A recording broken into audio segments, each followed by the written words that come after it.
আসসালামু আলাইকুম বন্ধুগণ। আমি শখের কৃষক চ্যানেলের পক্ষ থেকে আপনাদের সকলকে জানাই স্বাগতম। বন্ধুগণ, শীতকাল কিন্তু ধনিয়া চাষের জন্য অত্যন্ত উপযোগী সময় এবং আমি মোটামুটি প্রত্যেক বছরই শীতকালে ধনিয়া চাষ করে থাকি এবং এই রিলেটেড কিন্তু বেশ কিছু ভিডিও আমার চ্যানেলে রয়েছে। তো আজকের ভিডিওতে আমি আপনাদেরকে শর্টে খুবই অল্প সময়ের ভিতর দেখাবো যে ধনিয়া চাষের জন্য আমি কি করলাম।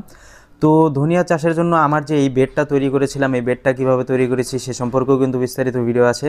অবশ্যই এই ভিডিওগুলো আই বাটনে দেওয়া থাকবে, আপনারা সাজেশন আপনাদের দেখার ইচ্ছা থাকলে দেখে নেবেন যদি প্রয়োজন হয়। তো এই বেডে যে মাটিটা রয়েছে, এই মাটিতে কিন্তু বেশ অনেক ফলন নিয়েছে আমরা, রসুন থেকে শুরু করে রসুন, ধনিয়া, পুঁই শাক ইত্যাদি নিয়েছি। তো এই মাটির ভিতরে এখন মোটামুটি জৈব উপাদান নেই বললেই চলে।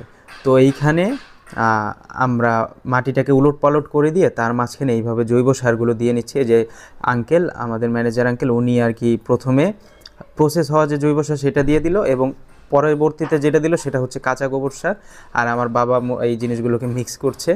তো আমি, আমার বাবা এবং আমাদের ম্যানেজার আঙ্কেল আমরা সবাই মিলে এই কাজ করছি। তো এরপর মাটিটাকে সুন্দর করে চার সাইডে মাটি এবং জৈব সার সুন্দর করে মিক্স করে দেওয়া হয়েছে। মিক্স করে দিয়ে এইভাবে তার মাঝখানে এইভাবে ছড়িয়ে ধনিয়াগুলো দিয়ে দেওয়া হচ্ছে। মোটামুটি ঘন ঘন করেই দেওয়া হচ্ছে, কারণ ঘন ঘন থাকলে যে ধনিয়াগুলো হবে সেই ধনিয়াগুলো আমরা কেটে খেতে পারবো এবং ঘন হলে এর মাঝখানে আগাছা খুবই কম গজায়।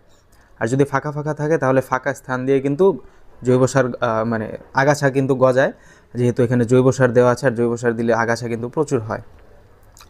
আর এখানে আমরা কোনো প্রকার কেমিক্যাল ফার্টিলাইজার বা কোনো কিছুই ব্যবহার করছি না, শুধুমাত্র জৈব সার দিচ্ছি।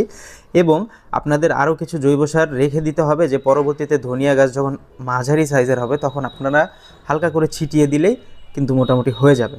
তো আরও বেশ কিছু জিনিস হচ্ছে, যেমন পুঁই শাক লাগিয়েছে এই শীতকালীন, তারপর এই যে টমেটো দেখতে পাচ্ছেন, এবং বেশ কিছু কিন্তু কাটা মুকুটের জাত আমি রোপণ করে, এবং বাগান বিলাসেও প্রচুর ফুল হয়েছে, গাছে প্রচুর কামরাঙ্গা হয়েছিল। তো এই ছিল আজকের ভিডিওটি ভালো লাগলে অবশ্যই চ্যানেলটি সাবস্ক্রাইব করবেন। সকলের জন্য অসংখ্য শুভকামনা রইল। আসসালামু আলাইকুম।